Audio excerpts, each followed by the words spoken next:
Bienvenue à toi et bienvenue dans cette nouvelle vidéo. Aujourd'hui on est le 29 janvier et je vais te faire un petit tour de plaine pour te montrer les cultures qui sont déjà implantées depuis un moment et comment elles évoluent. Également quelques tests et quel type de culture on a mis en terre. Donc là on se retrouve dans un champ qui est bien vert pour un mois de janvier. Je vais te parler un petit peu de la luzerne. Alors ici nous sommes dans un champ qui est en luzerne pour la 3e année. En général, la durée de vie d'une luzerne, c'est 3 à 4 ans. Et donc là, on peut voir que c'est très vert. Donc pas mal, il y a beaucoup de raies-gras qui s'est installé. Cette plante-là. Hop. Donc bon, c'est pas un drame parce que le rai-gras est une très bonne plante pour les animaux. Cependant, cette année, on va peut-être essayer de passer un coup d'outil dedans la luzerne pour essayer de tuer une partie du rai-gras, pour le réguler tout simplement. Parce qu'en fait, il est agressif. La luzerne, là, à cette période-ci, il fait beaucoup trop froid. On dit qu'elle est en dormance, elle est en pause, en repos. Tandis que le rai-gras, lui, a cette... même s'il fait...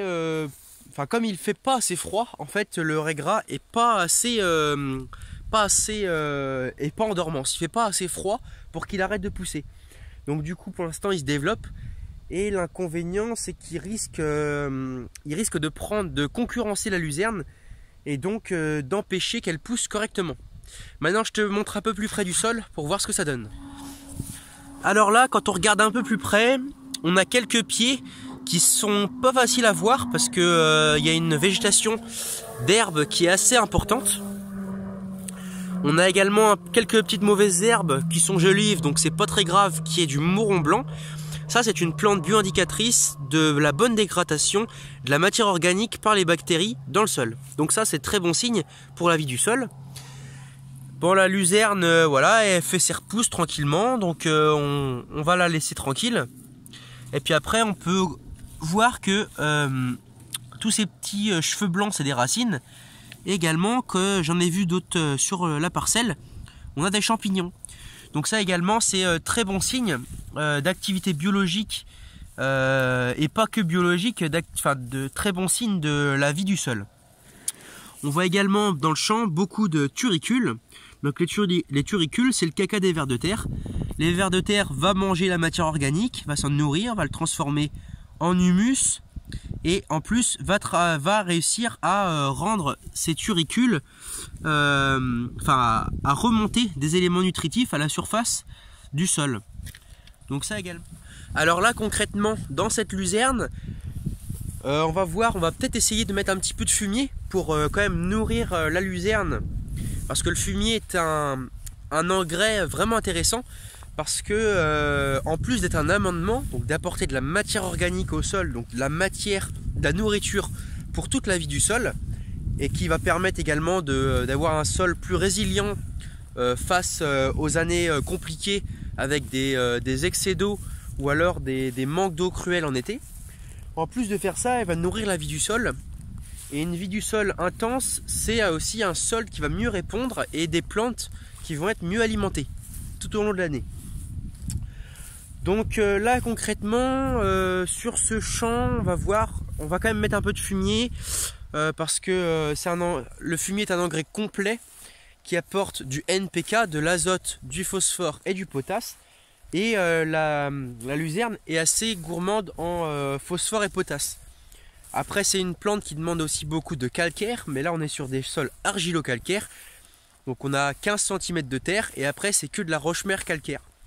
Donc autant dire qu'avec son système racinaire pivotant, donc c'est une grosse racine qui part très profond et qui va perforer le sol.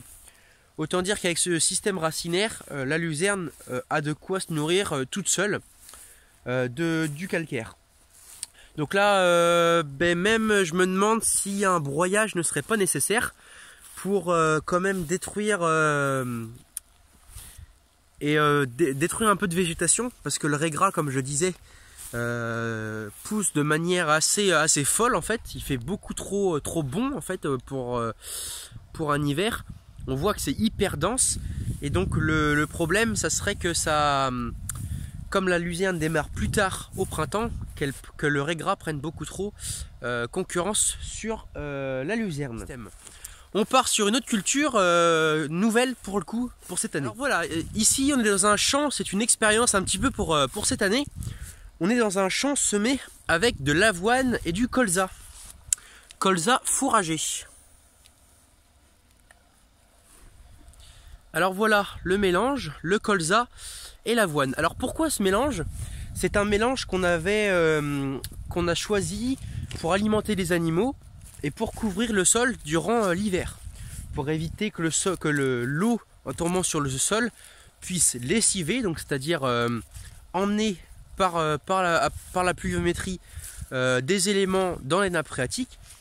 Donc comme on est en bio, on a moins les apports, la gestion de l'azote, du phosphore et du potasse sont plus délicats. Donc nous on l'apporte essentiellement grâce à du fumier, mais du coup l'objectif c'est de moins gaspiller le plus possible, enfin de moins gaspiller et valoriser un maximum des éléments disponibles dans nos sols pour faire de l'alimentation. Donc là ce fourrage va être transformé en lait du coup. Le colza, pourquoi? Parce que c'est une plante qui est très riche, qui va apporter beaucoup d'énergie. Et l'avoine également, elle, c'est une plante assez mixte et qui est très intéressante pour son pouvoir de recouvrement du sol. Et donc pour venir complémenter le colza, en fait ça va jouer un jeu de désherbage. Comme on voit, l'avoine a beaucoup talé. Vous voyez? Donc là j'ai qu'un seul pied, il y a eu je ne sais pas combien de tales, il y en a beaucoup. Donc comme ça, autant de tales, enfin toutes ces tales donneront toutes des tiges. Donc en grandissant ça va faire encore plus de feuilles et ça va recouvrir absolument le sol. Comme ça les rayons du soleil ne tomberont plus sur le sol, parce que ça tombera sur ces panneaux solaires de la plante et du colza. Et comme ça toute l'énergie du soleil sera captée par notre couverture, notre mélange. Et donc au lieu de laisser du soleil au sol, ce qui va entraîner la germination de mauvaises herbes, tout va être concentré sur la plante qu'on a semée pour alimenter les vaches et pour aussi limiter le passage d'outils mécaniques pour désherber. Alors on peut voir, sinon ça s'est bien enraciné, hein. On est à plus de peut-être 12 cm d'enracinement, donc c'est pas mal du tout. Ça c'est un colza qui va être assez coriace. Et également l'avoine.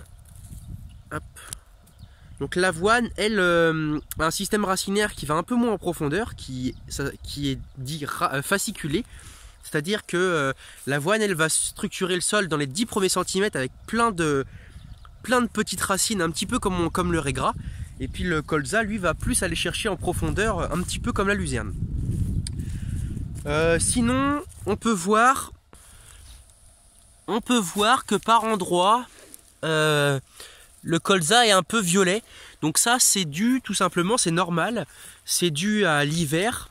On a une période où le sol est moins chaud et où le colza va avoir de forts besoins en certains éléments, notamment en phosphore, si je dis pas de bêtises. Et du coup, c'est pour ça qu'il a des... En fait, c'est dû à une petite carence. Donc ce qu'on va faire, on a acheté un engrais bio, bien évidemment, auprès de notre coopérative, qui va permettre d'apporter du phosphore. Et on va combiner ça à un passage de RC-Tri, donc un outil de désherbage mécanique, pour gratter un tout petit peu dans le premier centimètre du sol, ce qui va permettre une minéralisation des éléments dans le sol et donc une meilleure assimilation pour de l'engrais et des éléments qu'il y a de disponibles dans le sol. Voilà, sinon après ce mélange a pour vocation d'être détruit pour y implanter un sorgho cet été. Mais du coup je vous en parlerai un peu plus tard dans la saison. Allez, on va voir une autre culture. Petit tour dans une nouvelle parcelle, enfin pas une nouvelle mais dans une autre parcelle. Là on est sur le champ où on faisait du maïs avant. Donc étant donné qu'on est en bio, on ne peut plus faire de maïs sur maïs.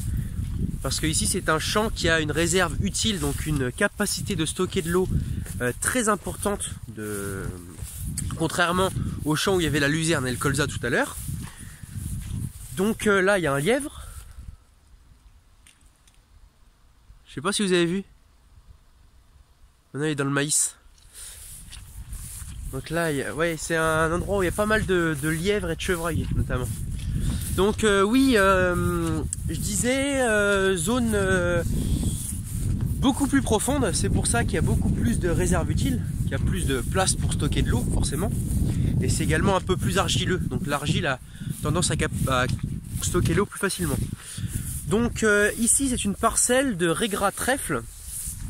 Là pour le coup le régras c'est du régras hybride. Donc du régras qu'on a semé, volontairement, associé à du trèfle. Lui le trèfle supporte beaucoup mieux la compétition avec du régras que de la luzerne. Ben voilà, la parcelle pousse. Il y a des endroits comme vous voyez là c'est que de l'eau a dû... il y a dû avoir de l'eau qui a pas mal stagné. Donc du coup ouais, il y a des taches qui sont très vertes, donc ça veut dire qu'il y a beaucoup d'azote. Autrement plus loin c'est un peu plus jaune, donc ça a un peu plus faim d'azote et ça a peut-être un petit peu souffert aussi de l'excès d'eau. Ça c'est un champ qui noie pas mal, qui noie assez facilement. Donc voilà, peut-être qu'on va faire un broyage parce qu'il y a quand même beaucoup de végétation. Pour être bien il en faudrait quand même un peu moins.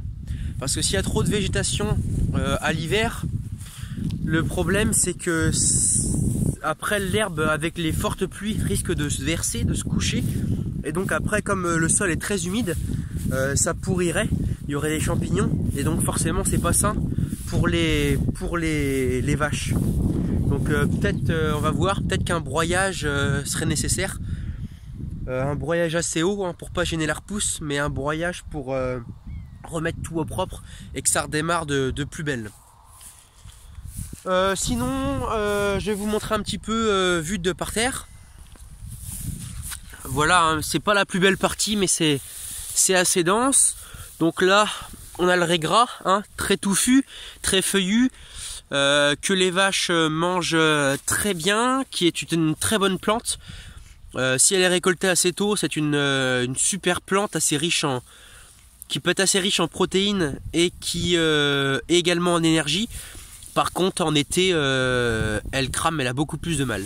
Et puis après le trèfle qui lui est plus résilient notamment à la sécheresse, qui là il fait les légumineuses hein, c'est long à démarrer, mais une fois que c'est démarré. Donc bon, faut pas s'inquiéter, lui dès qu'il va refaire un peu plus chaud, il va exploser hein. Là on voit que c'est quand même plus touffu. Donc là la prairie elle a 2 ans là. Et puis autrement sinon on peut voir que là on a quelques petites mauvaises herbes. Mais ça c'est vraiment pas grave parce que ça va être étouffé par la végétation très rapidement. Alors là on se retrouve dans une parcelle que l'on a acquérie cette année. Une parcelle qui fait au total à peu près 10 hectares 80. Donc on a découpé la parcelle en deux, tout simplement parce que nous les terrains sont en bio sur la ferme, enfin vont être définitivement bio à partir du, si je dis pas de bêtises, c'est du 16 mars ou 16 avril, je me souviens plus exactement. Donc ici il y avait une luzerne, donc c'est une prairie qui n'a pas reçu ni de produits phytosanitaires ni d'engrais durant les 2 dernières années. Donc on a eu le droit de faire de demander une dérogation pour qu'elle passe en bio plus rapidement. Donc cette parcelle, cette moitié de champ est en bio. Et l'autre partie, en fait, il y avait un tournesol. Donc tournesol qui était désherbé chimiquement et qui a reçu un petit peu d'engrais.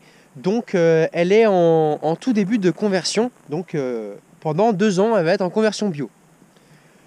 Donc c'est sur cette partie, on va semer du trèfle parce qu'on a le droit, à condition que ce soit des fourrages, des légumineuses, on a le droit de récolter des fourrages issus de parcelles en agriculture, enfin en conversion en agriculture bio. Donc là on va semer des fourrages et si on voulait récolter du grain, on n'aurait pas le droit. Enfin à part si c'est des protéagineux comme par exemple du pois, de la vesse ou de la févrole ou du soja. Ici donc sur cette partie on avait de la luzerne, hein, comme je vous parlais un petit peu pour imager le pivot d'une luzerne, alors en sachant que là il y a une partie qui a été coupée. Et puis sur donc la luzerne aura apporté de l'azote. C'est pour ça qu'on voit que derrière, malgré que ce soit en bio, les graminées, donc ici on a du triticale, on a du seigle et on a de l'avoine. Ces graminées qui sont pourtant des plantes nitrophiles, donc qui sont assez gourmandes en azote, sont noires. Enfin, on dit noir, c'est vert foncé quoi. Ça veut dire qu'elles ne manquent pas d'azote, tout simplement parce que la culture précédente, qui était de la luzerne, en a stocké beaucoup déjà dans le sol. Donc ici c'est un méteil qui a pour but d'être récolté au printemps, un petit peu comme le colza, sauf que là on va faire de l'ensilage, c'est-à-dire qu'on va récolter à peu près vers le 15 mai, on va tout faucher et tout stocker en silo. Donc je vous montrerai la suite d'ici, de ce champ-là, de la récolte. Alors sur ce champ, on l'a semé. Maintenant, la prochaine étape, c'est la récolte. L'avantage des méteilles, donc ça s'appelle un méteil, c'est des mélanges de protéagineux, de graminées, de plusieurs plantes, en fait plusieurs espèces. Le but de ces méteilles, c'est qu'ils sont très compétitifs. Il est très compétitif vis-à-vis des mauvaises herbes. Alors il a été semé en conditions moyennes début décembre. Vous avez d'ailleurs eu la vidéo, je vous la remets en haut à droite de votre écran. Et donc là, dès que la chaleur va revenir un petit peu, le méteil va exploser. Donc on peut voir, il y a quelques mauvaises herbes, mais c'est pas grave. Donc on peut voir, donc on a différentes graminées. Alors par contre, je serais incapable de les reconnaître parce qu'elles se ressemblent vraiment, entre l'avoine, le triticale et le seigle. Et après, on a donc là on a de la vesse. Là c'est toujours de la vesse. Et un peu plus loin dans le champ, on a du pois. Donc mes graminées, mes différentes graminées, avoine, triticale, seigle, mon pois et ma vesse. L'intérêt de mettre autant d'espèces dans un mélange, c'est qu'il va être plus autonome. Toutes les espèces vont apporter des choses positives les unes aux autres. Et comme ça, on va apporter plein de systèmes racinaires complètement différents qui vont structurer le sol de la meilleure manière possible. Et également, on a des espèces qui ont des feuilles différentes et qui vont monter à des hauteurs différentes. À titre d'exemple, le seigle, lui, peut monter très haut. Le triticale va monter un petit peu moins haut. Et l'avoine va monter entre le seigle et le triticale. Donc ça veut dire qu'on va maximiser la couverture du sol. Et on va maximiser aussi le nombre de panneaux solaires.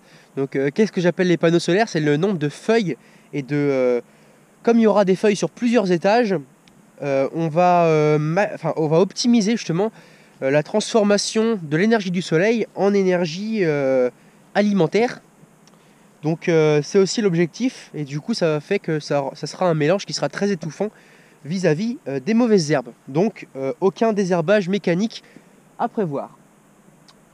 En plus qu'il y ait de l'azote disponible par la luzerne qui était avant, les légumineuses, donc le pois et la vesse, vont elles aussi capter l'azote de l'air, le stocker dans le sol grâce à une symbiose avec des bactéries qui va permettre de justement transformer l'azote capté de la légumineuse en azote admissible, en azote utilisable par les autres espèces comme les graminées, comme mon avoine, mon seigle et mon triticale. Allez, maintenant je vous passe rapidement dans deux autres petits champs qu'on a gardés, qu'on a semés exprès pour faire de la semence. Ici, parcelle donc, qui a pour but d'être gardée en semence. Ici on a de l'avoine et de la vesse. Alors ce mélange a été fait parce que l'avoine et la vesse sont des plantes assez précoces et donc vont avoir une maturité à peu près au même moment. Ça c'est important pour les mélanges qu'on veut récolter en grains. Alors on peut voir que le champ est un peu plus clair, on distingue beaucoup plus les rangs de semis. C'est un terrain qui pourtant n'est pas bien loin de celui du précédent que je viens de vous montrer. Mais il est plus froid quand même, c'est pas le même type de terre. Il est plus froid, du coup les plantes démarrent moins vite, ce qui est tout à fait normal. Et puis comme il a plu énormément, j'ai pu voir que la vesse, donc la vesse qui a été semée avec, est beaucoup moins développée également. Et puis on dirait qu'elle souffre un petit peu. En espérant que le printemps soit un peu plus clément, un peu plus sain tout du moins, et que la culture se débrouille. L'objectif également là, c'est de ne pas avoir à passer d'outils de désherbage mécanique. Déjà parce que c'est une parcelle qui est moins saine, donc qui est plus... on n'est pas hydromorphe, mais on est terrain mouillé quand même. Donc de toute façon, on ne pourrait pas passer de tracteur, à part si on a envie de risquer de laisser le tracteur tout le printemps, parce qu'on risquerait de s'embourber. Et par contre, on voit des zones là, on voit que la culture a été mangée. Donc ça veut dire qu'il y a eu des limaces, et c'est signe que on a un... Et ça reflète qu'on a eu un hiver très pluvieux. Bon, c'est comme ça, on va voir. Bon, l'avantage d'avoir des cultures mélangées, des cultures associées en bio, c'est que le mélange, le mélange est beaucoup plus compétitif vis-à-vis des mauvaises herbes en général. Hein. Tandis que si on aurait fait une avoine toute seule, ça aurait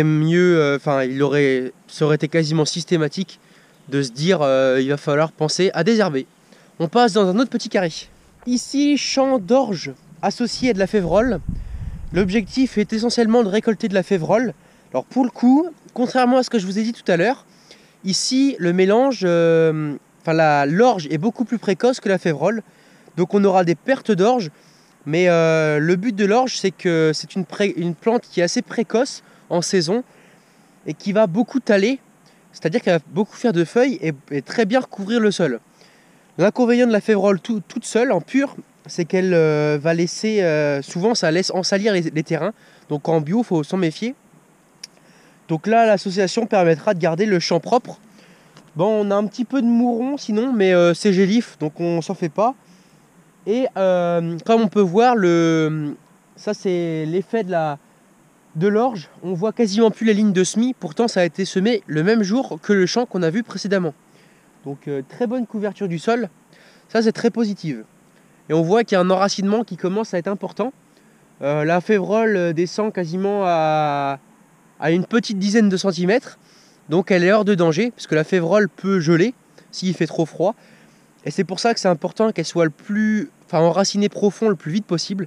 C'est que si les feuilles gèlent et que la racine n'est pas gelée et qu'elle est profonde, il y aura des feuilles qui vont repartir. Donc c'est pas dérangeant. Et ce que je voulais vous montrer, c'est des petites boules, ce qu'on appelle des nodosités. Tout à l'heure j'en avais vu, c'est pas évident parce que le plant est jeune. Si là, on voit des petites nodosités.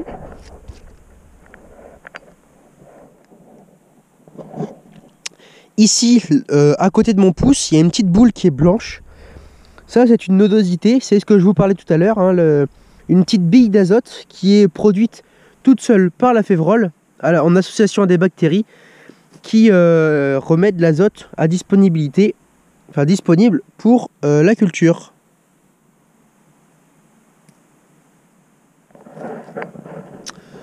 Donc, affaire à suivre.